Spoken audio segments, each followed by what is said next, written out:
नमस्कार, मैं हूं निकिता और आप देख रहे हैं सत्यहिंदी.com। चलिए एक नजर डालते हैं अब तक की सुर्खियों पर। अमेरिकी दौरे पर पहुंचे कांग्रेस नेता राहुल गांधी ने वहां के टेक्सास में कार्यक्रम को संबोधित करते हुए भाजपा सरकार और आरएसएस पर जमकर हमला बोला। राहुल गांधी ने कहा कि आरएसएस का मानना है कि भारत एक विचार है और हमारा मानना है कि भारत विचारों की बहुलता है। हमारा मानना है कि इसमें सभी को शामिल होने की अनुमति दी जानी चाहिए, सपने देखने की अनुमति दी जानी चाहिए और उनकी जाति, भाषा, धर्म, परंपरा या इतिहास की परवाह किए बिना उन्हें जगह दी जानी चाहिए। राहुल गांधी ने कहा कि यही लड़ाई है और यह लड़ाई लोकसभा चुनाव 2024 में तब और स्पष्ट हो गई जब भारत के लाखों लोगों ने स्पष्ट रूप से समझ लिया कि भारत के प्रधानमंत्री भारत के संविधान पर हमला कर रहे हैं। लोकसभा में नेता विपक्ष राहुल गांधी ने अपने पुराने भाषण का जिक्र करते हुए आगे कहा कि सबसे महत्वपूर्ण बात उन्होंने जो समझा वह यह था कि जो कोई भी भारत के संविधान पर हमला कर रहा है वह हमारी धार्मिक परंपरा पर भी हमला कर रहा है। इसीलिए संसद में अपने पहले भाषण में आपने देखा होगा कि जब मैंने अभय मुद्रा का वर्णन किया तो यह तथ्य कि यह निर्भयता का प्रतीक है और यह हर एक भारतीय धर्म में मौजूद है। जब मैं यह कह रहा था तो भाजपा इसे बर्दाश्त नहीं कर सकी। राहुल ने कहा कि वे नहीं समझते और हम उन्हें समझाएंगे। और दूसरी बात जो हुई वह यह थी कि भाजपा का डर गायब हो गया। हमने देखा कि चुनाव परिणाम के तुरंत बाद कुछ ही मिनटों में भारत में कोई भी भाजपा या भारत के प्रधानमंत्री से नहीं डरता था। ये भारत के लोगों की बहुत बड़ी उपलब्धियां हैं, जिन्होंने लोकतंत्र को समझा, जिन्होंने यह समझा कि हम अपने संविधान पर हमला स्वीकार नहीं करने वाले हैं, हम अपने धर्म, अपने राज्य पर हमला स्वीकार नहीं करने वाले हैं। कांग्रेस नेता राहुल गांधी ने आगे कहा कि सुनना बोलने से कहीं ज़्यादा ज़रूरी है। लोगों को समझने के लिए सुनना ज़रूरी है। उन्होंने अपनी भारत जोड़ो यात्रा का जिक्र करते हुए कहा कि भारत जोड़ो यात्रा ने मेरे काम के प्रति सोचने के तरीके को मौलिक रूप से बदल दिया।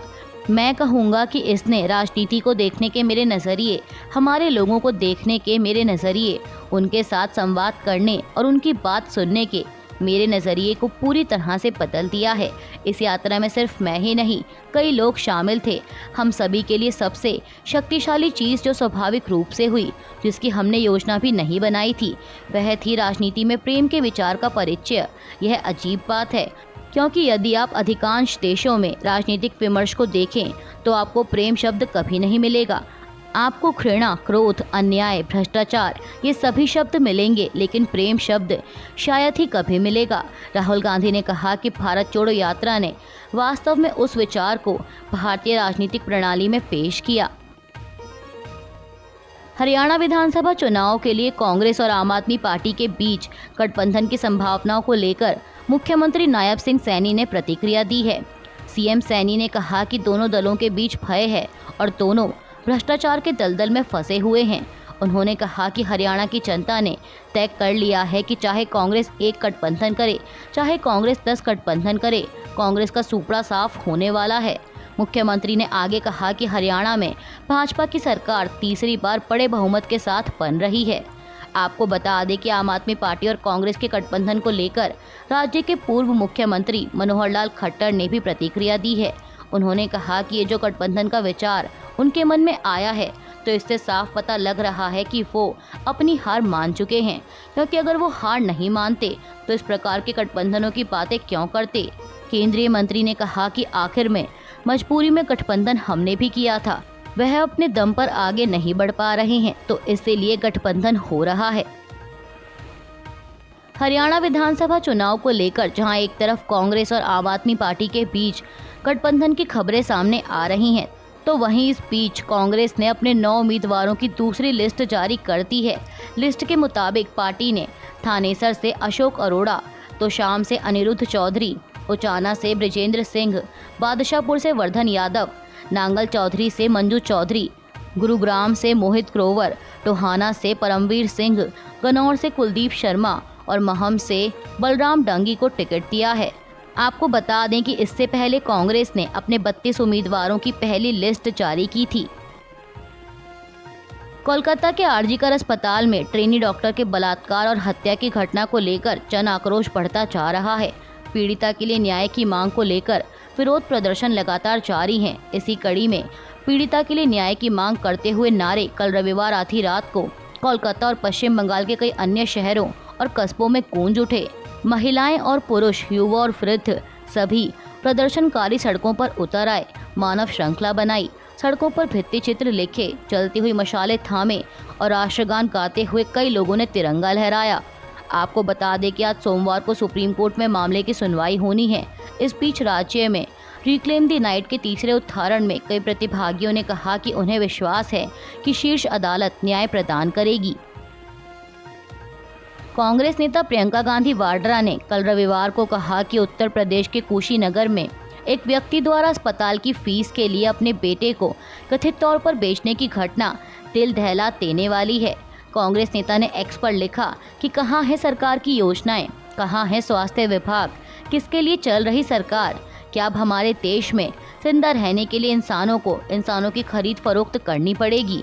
आपको बता दें कि पीटीआई की एक रिपोर्ट के मुताबिक अधिकारियों ने बताया कि हरीश पटेल नामक व्यक्ति ने शुक्रवार को कुछ हजार रुपए में अपने 3 साल के बेटे को फर्जी गोद लेने के दस्तावेज के तहत बेचने के लिए सहमति जताई थी, ताकि वह अपनी पत्नी और नवजात बच्चे को निजी अस्पताल से छुट्टी दिला सके, क्योंकि वह अस्पताल की फीस चुकाने में असमर्थ था।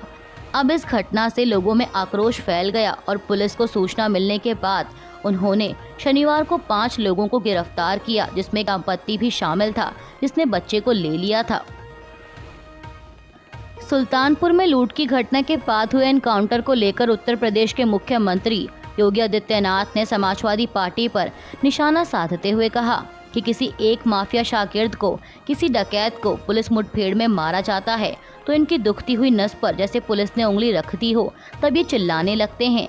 सीएम योगी ने कहा कि जो डकैत पुलिस मुठभेड़ में मारा गया वह डकैत जैसे हथियारों का प्रदर्शन करते हुए डकैती डाल रहा है। वहाँ बैठे ग्राहकों को अगर खड़ा करके गोली मार देता तो क्या उनकी जान को ये समाजवादी पार्टी वापस कर पाती? उन्होंने कहा कि अगर डकैत हत्या करके भाग जाता और पुलिस को सुराग नहीं मिलता तो यही लोग बोलते, देखिए साहब अराजकता है। मुख्यमंत्री ने कहा कि आपसी मुठभेड़ में डकैत मारा जा रहा है तो समाजवादी पार्टी को बुरा लग रहा है। कह रहे हैं साहब, यह नहीं होना चाहिए था। सुल्तानपुर एनकाउंटर मामले में सीएम योगी द्वारा की गई टिप्पणी पर समाजवादी पार्टी प्रमुख अखिलेश यादव ने पलटवार किया है। उन्होंने मुख्यमंत्री योगी आदित्यनाथ पर कटाक्ष करते हुए कहा कि जाते हुए किसी की टिप्पणी से आहत नहीं। उन्होंने राज्य में कानून व्यवस्था की स्थिति की आलोचना करते हुए कहा कि भाजपा सरकार ने अदालतों से फटकार खाने की आदत बना ली है। अखिलेश ने एक्स पर लिखा कि जिनकी अपनी पार्टी में कोई सुनवाई नहीं है, अब उनकी बातों पर कौन ध्यान देगा?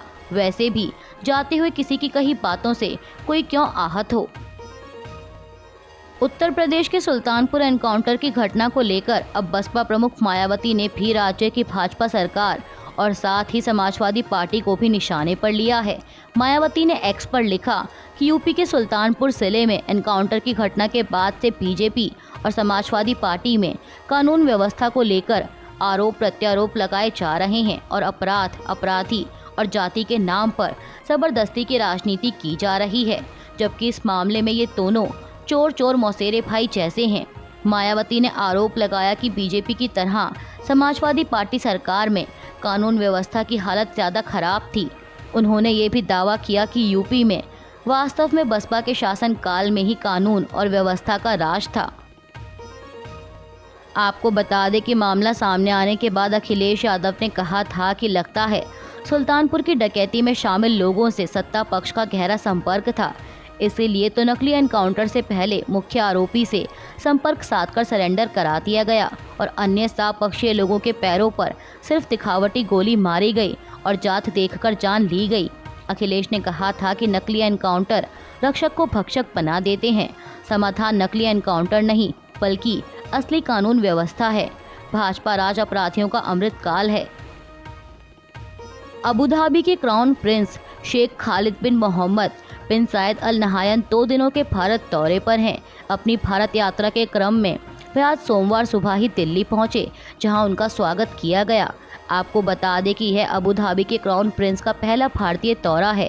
भारतीय विदेश मंत्रालय की तरफ से दी गई जानकारी के मुताबिक शेख खालिद के साथ दूसरे कई मंत्री और व्यापारी भी भारत दौरे पर आए हैं। क्राउन प्रिंस के कार्यक्रम की जानकारी साझा करते हुए विदेश मंत्रालय ने बताया कि शेख खालिद 9 सितंबर यानी आज सोमवार को प्रधानमंत्री नरेंद्र मोदी से मुलाकात करेंगे। इसके अलावा वे भारत के राष्ट्रपति से भी मुलाकात करेंगे और साथ ही उनके कार्यक्रम में राजघाट पर महात्मा गांधी को श्रद्धांजलि देना भी शामिल है। शिवसेना यूबीटी नेता संजय राउत ने कल रविवार को कहा कि महाराष्ट्र के उप मुख्यमंत्री देवेंद्र फडणवीस 100 जन्मों के बाद भी शरद पवार का मन नहीं पढ़ पाएंगे। आपको बता दें कि फडणवीस के खिलाफ राउत की यह टिप्पणी उप मुख्यमंत्री द्वारा दावा किए जाने के कुछ दिनों बाद आई है, जिसमें डिप्टी सीएम ने दावा किया था कि शरद पवार ने राज्य चुनावों से पहले सीएम पद के लिए 3 से 4 नामों को शॉर्टलिस्ट किया था, लेकिन ठाकरे उनमें से एक नहीं थे। कर्नाटक के उप मुख्यमंत्री डीके शिव कुमार ने कल रविवार को उन खबरों को खारिज कर दिया है कि वह अमेरिका में कुछ शीर्ष नेताओं से मिलने के लिए वहां जा रहे हैं। उन्होंने स्पष्ट किया कि यह पूरी तरह से परिवार के साथ निजी यात्रा थी।